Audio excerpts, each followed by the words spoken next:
तो कहानी की शुरुआत होती है और हमें एक लड़की दिखाई जाती है जिसका नाम होता है जेनिफर। जेनिफर एक नॉवल राइटर है एंड वो अपनी नॉवल लिखने के लिए जो है शहर से थोड़ा बाहर जा रही है। तो उसको एक कैबिन चाहिए था और कैबिन का जो मालिक होता है उसका नाम होता है अर्ल। अर्ल जो है उसे कैबिन की चाबी देता है क्योंकि वही मालिक होता है वहाँ का। एंड वो साथ ही जो है उसको वहाँ जाने का रास्ता भी बताता है।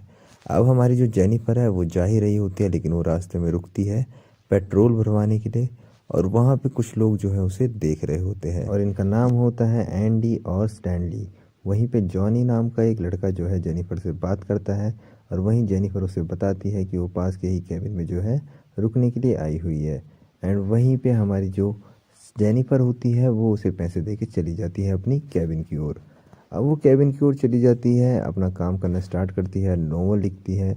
एंड शाम को जो है वो बात कर रही होती है अपने दोस्त से। वहीं पे वो अपनी नोवेल भी लिखती है। उसे पास में ही जो है एक रूम दिखता है जहाँ पे वो जाती है और उसे जो है काफ़ी ज़्यादा पाउडर्स दिखते हैं, केमिकल्स दिखते हैं। एंड वो वापस जो है वो बैठ जाती है। अब हमारी जो जेनिफर होती है वो किचन में कुछ काम कर रही होती है एंड उसके जो है कोई वीडियो शूट कर रहा होता है।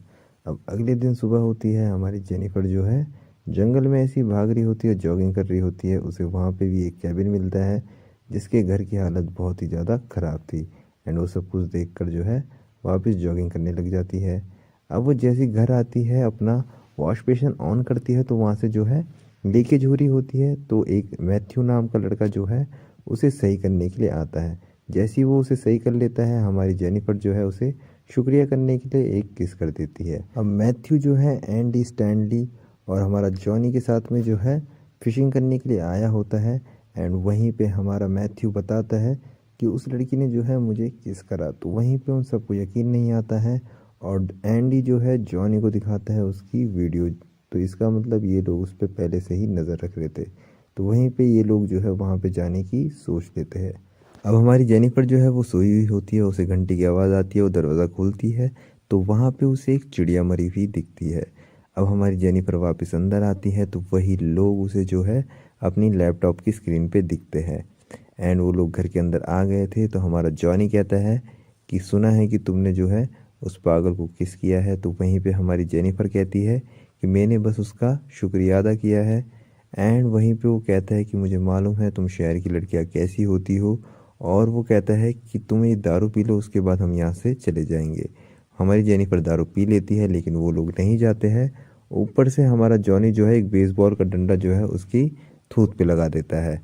अब वहीं हमारी जेनिफर को जो है वहाँ पे दांत दिखाने होते हैं क्योंकि हमारा जॉनी बोल रहा होता है और जॉनी जो है उसके दांत को हिलाने लगता है।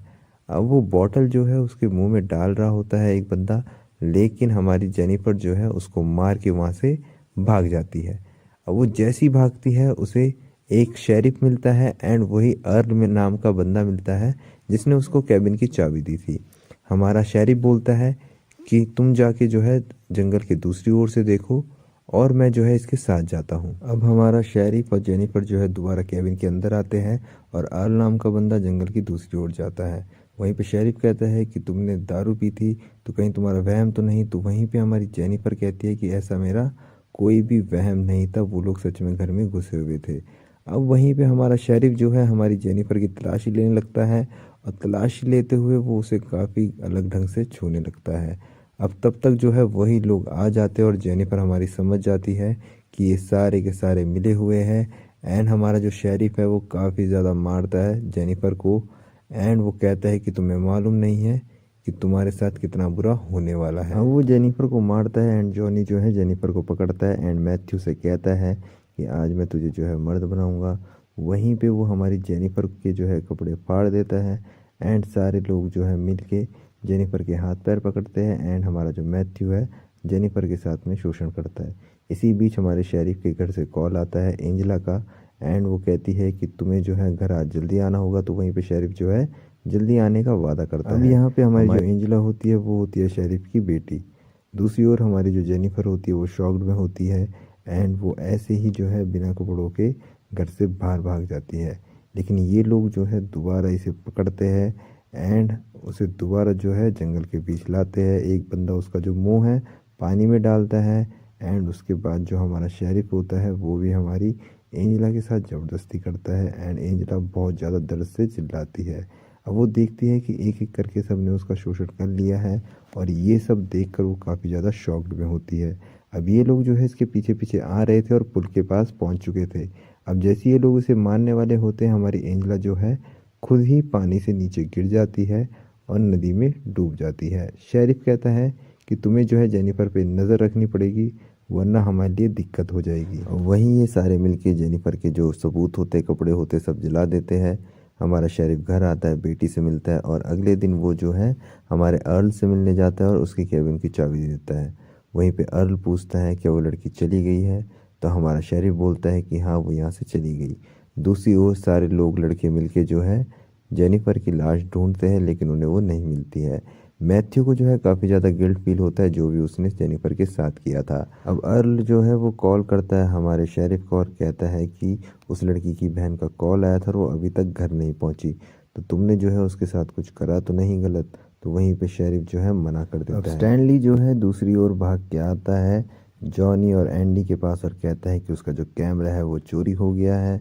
वहीं पे हमारा जो जॉनी होता है उसे बुरी तरह मारता है कि तुम्हें रिकॉर्ड करने की क्या ज़रूरत थी और तुमने उसे कहाँ भूला। अब हमारा जो जॉनी है रात को बैठा रहता है, उसके पास घंटी बजती है और वो देखता है कि उसके दरवाजे पे चिड़िया मरी हुई है। वहीं पे उसे लगता है कि एंडी और जो स्टैनली है वो उसके साथ मजाक कर रहे हैं। वो अंदर आता है, बैठता है, लेकिन दोबारा घंटी बजती है। वो देखता है कि अब की बार जेनिफर की चप्पल है। वहीं पे उसे लगता है कि कोई तो है जो ऐसा मजाक कर रहा है एंड वो वहाँ पे देखता है कि मैथ्यू की रबड़ है। अब अगले दिन जो है हमारा शेरिफ जो है घर पे आता है फूल लेके एंड उसकी बीवी बोलती है कि किसी ने तुम्हारे लिए जो है ये कैसेट भेजी है। एंड ये देखकर जो है हमारा शेरिफ टेंशन में आ जाता है क्योंकि वही कैसेट होती है जो कि हमारी जेनिफर के साथ इन्होंने रिकॉर्ड करी थी। हमारा शेरिफ आता है और स्टैनली को मानने लगता है कि तुम्हें ये रिकॉर्ड करने की क्या ज़रूरत थी। वहीं पे हमारा जो जॉनी है वो भी बोलता है कि मुझे भी कल रात कोई परेशान कर रहा था और ये सब मैथ्यू कर रहा है क्योंकि उसे गिल्ट है कि हमने जो है जेनिफर के साथ ऐसा किया है। वहीं पे हमारा जो शेरिफ होता है वो कहता है कि तुम मैथ्यू को ढूंढ के लाओ और दूसरी ओर हमारा जो अर्ल होता है वो बैठा होता है जंगल में और हमारा जो शेरिफ है उसे शूट कर देता है क्योंकि अर्ल को भी उस पर जो है शक होने लग गया था। अब जो मैथ्यू होता है वो गिल्ट में बैठा हुआ होता है अकेले। वहीं उसे जेनिफर की आवाज़ आती है एंड वो ऊपर जाता है तो वो देखता है कि सामने जेनिफर बैठी हुई है सोफे में। एंड वहीं पे जेनिफर कहती है कि मुझे मालूम है तुम्हें बहुत ज़्यादा गिल्ट है। एंड मैथ्यू जो है रोने लग जाता है कि मैंने तुम्हारे साथ जानबूझ के नहीं किया, लेकिन हमारी जेनिफर जो है उसके गले में रस्सी बांध के जो है उसे बेहोश कर देती है। वहीं पे हमारा जो एंडी होता है वो एक कमरे में आता है और दूसरी ओर हमारा जो स्टैनली होता है वो जो है जंगल में जाता है और उसे सामने दिखती है हमारी जेनिफर। एंड वो जैसे ही कदम आगे बढ़ाता है उसका पैर फंसता है एक केज में, जिससे वो बहुत तेज चिल्लाता है और वहीं पे आ जाता है हमारा एंडी। एंडी जैसे ही आता है हमारी जेनिफर उसे एक बेसबॉल का डंडा मार के जो है बेहोश कर देती है और दूसरी ओर हमारा स्टैनली होता है उसे भी हमारी जो जेनिफर होती है वो उसे बेहोश कर देती है। अब हमारा एंडी उठता है तो वो देखता है कि टब में जो है पानी भरा जा रहा है और वहीं स्टैनली को हम देखते हैं तो हमारी जेनिफर उसे जो है चूहा खिला रही है। साथ ही जो फिशिंग रो होती है उससे वो उसकी पलके जो है खोल के रखती है और बांध देती है। अब वो आती है हमारी एंडी के पास जहाँ पे एंडी जो है उससे माफ़ी मांगता है, सॉरी बोलता है। एंड वहीं पे हमारी जो जेनिफर होती है वो कहती है कि तुमने भी मुझे ऐसे ही मारा था और मैं भी तुम्हें बहुत बुरी मौत दूंगी। वहीं पे वो आती है हमारी स्टैनली के पास जहाँ पे वो उसकी आंखों में जो है फिश लगा देती है और दूसरी ओर वो आती है हमारे एंडी के पास जिससे वो उसके टब में जो है केमिकल वाला पाउडर मिलाती है और उसका जो है मुंह डुबा देती है, जिससे उसका मुंह जल जाता है और उसकी मौत हो जाती है। और हमारी दूसरी ओर हमारा जो स्टैनली होता है उसकी आंखों में कौवे आते हैं और उसकी आंखें फोड़ के जो है उसे मौत दे देते हैं। अब ये दोनों के दोनों मर चुके थे, एक को घर के अंदर मारा और एक को घर के बाहर मारा, इसलिए जो हमारी जेनिफर होती है दोनों जगह इतनी जल्दी पहुंच गई थी। अब हमारी जेनिफर जो है वो जाती है पेट्रोल पंप पे पेट्रोल भरवाने, लेकिन वहाँ पे होता है हमारा जॉनी एंड उस पर हमला करके वो उसे बेहोश करके अपने साथ ले आती है। अब वो जैसे ही हमारे जॉनी को किडनैप करती है उसके मुंह पे पट्टी होती है एंड उसके एक एक करके दांत निकालने लग जाती है, जैसे कि जॉनी ने उसके साथ किया था। एंड वहीं पे हमारा जॉनी उसे गालियाँ बकने लग जाता है, लेकिन हमारी जो जेनिफर होती है वो कहती है कि तुझे बहुत नाज है तेरी मर्दानगी पर, एंड वो उसका प्राइवेट पार्ट जो है कट कर देती है कैंची से। अब हमारा जो शेरिफ होता है वो जा रहा होता है कहीं पे, लेकिन उसे घर से फ़ोन आता है जहाँ पे उसकी बेटी एंजेला कहती है कि मेरी स्कूल टीचर जो है मुझसे मिलने के लिए आई है, मुझे ले जाने के लिए आई है। तो वहीं पे वो कहता है कि बात कराओ, तो उसकी स्कूल टीचर जो है उससे बात करती है और वो और कोई नहीं जेनिफर होती है। शेरिफ गाड़ी घुमाता है, घर आता है एंड वो कहता है कि वो उसकी स्कूल टीचर नहीं है।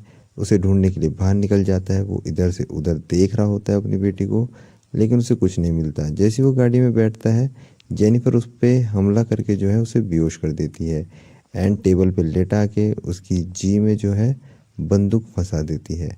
वहीं पे जेनिफर आती है और कहती है कि जैसे तुमने मेरे साथ किया है ऐसे अगर तुम्हारी बेटी के साथ हो तो तुम्हें कैसा लगेगा। तो वहीं पे हमारा शेरिफ कहता है कि मैं उसे जान से मार दूंगा। तो वहीं पे जेनिफर कहती है कि तुमने मेरे साथ जो किया है, मैं भी किसी की बेटी या फिर किसी की बहन हूँ।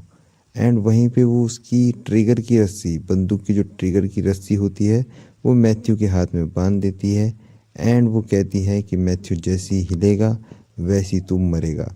अब वहीं पे वो रस्सी बांध के चली जाती है वहाँ से और खुद बाहर बैठ जाती है। मैथ्यू को होश आता है। मैथ्यू को जैसे ही होश आता है वो हिलता है और बंदूक चलती है और शेरिफ भी जो है वो मर जाता है। हमारी जो जेनिफर होती है वो बाहर बैठती है एंड जंग जीतने वाली स्माइल उसके चेहरे पे दिखती है। सो गाइज़, ये थी कहानी जो कि मुझे बहुत ही ज़्यादा पर्सनली बहुत अच्छी लगी एंड इस कहानी से हमें बहुत कुछ सीखने को मिलता है। एंड गाइज़, बहुत टाइम के बाद वीडियो आई है, so please don't forget subscribe our channel HU pictures. और भी बहुत सारी मूवीज़ आएगी and December it's a celebration day. Alright guys, good night, see you again guys.